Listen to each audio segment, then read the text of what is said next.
So imagine an oceanfront penthouse. Like floor-to-ceiling glass walls, sunlight pouring in, completely open to the sea breeze. Sounds pretty ideal. Right.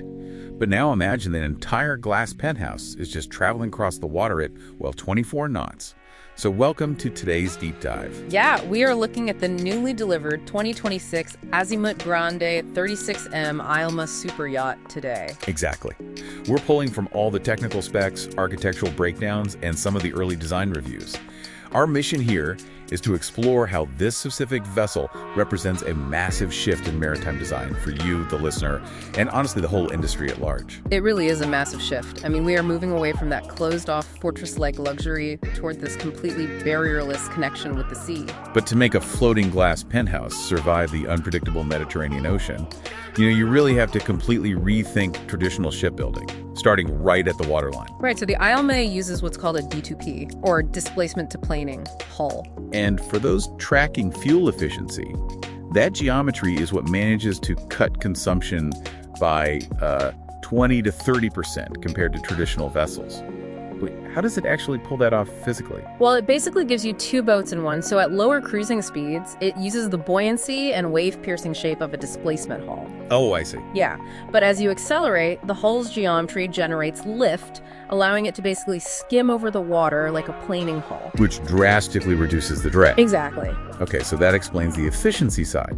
But moving above the water, we usually see carbon fiber superstructures used to shave tenths of a knot off top speed. Oh yeah, usually. But here, they're using this extensive carbon fiber lamination to drop the top weight of the yacht by up to 30%. Is that purely for geometric stability? Precisely. That structural weight reduction lowers the center of gravity, which actually cuts the yacht's natural roll momentum by about 15%. Wait, so it's like a metronome, like if you take the heavy weight off the top of the pendulum, it swings a lot less violently. That is a perfect way to put it, yeah. It swings less violently. And that means the onboard electric stabilizing fins don't have to fight that momentum constantly. Oh, wow. Which translates directly to maximizing comfort. So when you are just anchored off the Amalfi Coast, you get this perfectly smooth experience rather than constantly fighting the ocean swell. I love that. And that structural strength leads to this really fascinating domino effect. Because the carbon fiber is so rigid, the builders could use significantly thinner structural pillars. Right. And shedding that bulk is what directly unlocks the yacht's defining aesthetic. Those disappearing walls. Yeah, the exterior designer Alberto Mancini really capitalized on that. He created the Infinity Skydeck, which is this totally flush, step-free deck running almost the full length of the yacht. And that flows right into the glasshouse sky lounge, right? Where the full height windows are completely retractable. Yeah, you can transform an enclosed room into an open-air veranda in literally seconds.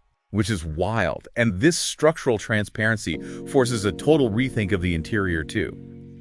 M2 Atelier designed the spaces around this concept called barefoot luxury. Yes, featuring that gradient wall that actively shifts its color and appearance based on the angle of the sun. Okay, but I have to stop you there, because when I hear the words barefoot and less furniture, my immediate thought is just, well, cheap. Right, I get that. I mean, how do they justify charging 175,000 euros a week for essentially a minimalist deck? Well, so they aren't charging a premium for less furniture. They are charging for this unhindered environmental connection. Okay. The true luxury isn't found in heavy gilded ornamentation anymore. It is in the seamless flow from those indoor woven flex-form armchairs straight out to the ocean. Treating light as a structural element. Exactly. Using the natural illumination to define where a space begins and ends rather than relying on heavy physical walls. And I guess stripping away those physical walls completely changes the social dynamics for the 12 guests on board. Oh, absolutely. Just look at the gentleman's club layout option. In a standard yacht, the forward part of the main deck is usually a formal dining room. Right, usually entirely enclosed. But on the ILMA May, they actually moved that dining room upstairs. Which leaves a massive footprint on the main deck forward. Yeah, and they turned it into this secluded private lounge entirely away from the main social hubs. So this isn't just an exercise in maximizing cabin space. It's really about curating human psychology. Exactly. The design is deeply experience-centric.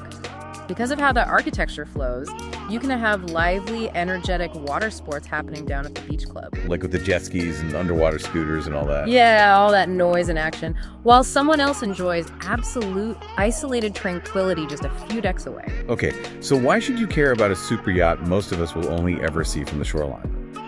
Well, because the ILMA proves that the future of high-end engineering isn't just about raw power or massive size anymore. No, it is really about removing the barriers between human living spaces and the natural environment. Right.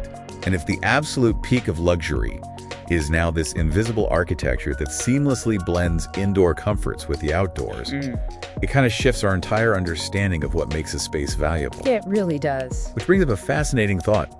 If structural transparency and barrierless design are the new gold standard on the open ocean, will this demand eventually dictate how we build our everyday land-based homes? That is a great question. Like, will our living rooms eventually feel just like that 24-knot glass penthouse, completely barrierless to the world outside? It's definitely something to think about the next time you look out a window. Thanks for joining us on this deep dive.